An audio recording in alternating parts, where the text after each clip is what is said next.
Hello, I got great news. Got the plastics off the blaster. Got the seat on the blaster. Blaster's outside, naked, no motor in it. As you can see, I got the cylinder here. Cylinder looks pretty clean. I measured it 66.12.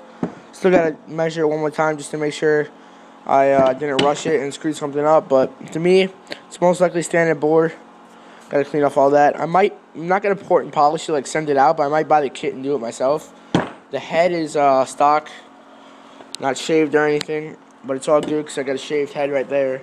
So, good news is, here's the blaster piston. You can see it's kind of scraped up right here. That's not bad. I would still reuse it because of that. You see, it looks like it had a circlip failure at one time. Circlip must have went through it or something. This side looks fine. It's the intake side that's the problem. Right over there. It's pretty screwed up. So, looks like an OEM piston just by looking at the top. And it even says exhaust that way, and wait, that's X for exhaust, I'm gonna guess. I don't see any I, but it's definitely an OEM piston. Wrist pin bearings making some noise, so I'm probably gonna replace it.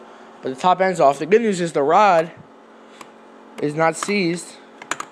Side to side play, it has almost none.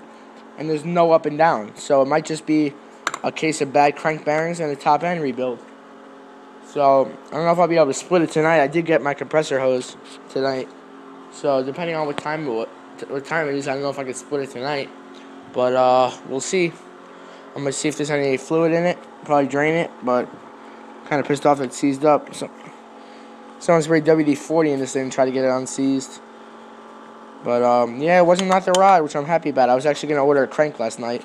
And what also makes me think that this is an OEM top end is that the top end was really torqued down pretty tight, which that could just mean that a shop did it and they actually put the torque specs on it. But also the fact that the oil injection's still on it, and anyone who has a blaster would block it off.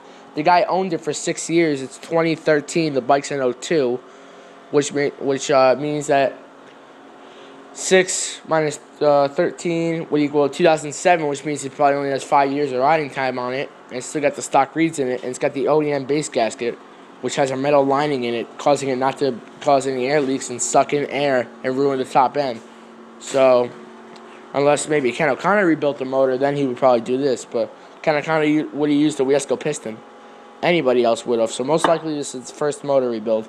Cases, depending on what time it is now, probably going to get split tonight. You can see there's still metal in here from the piston.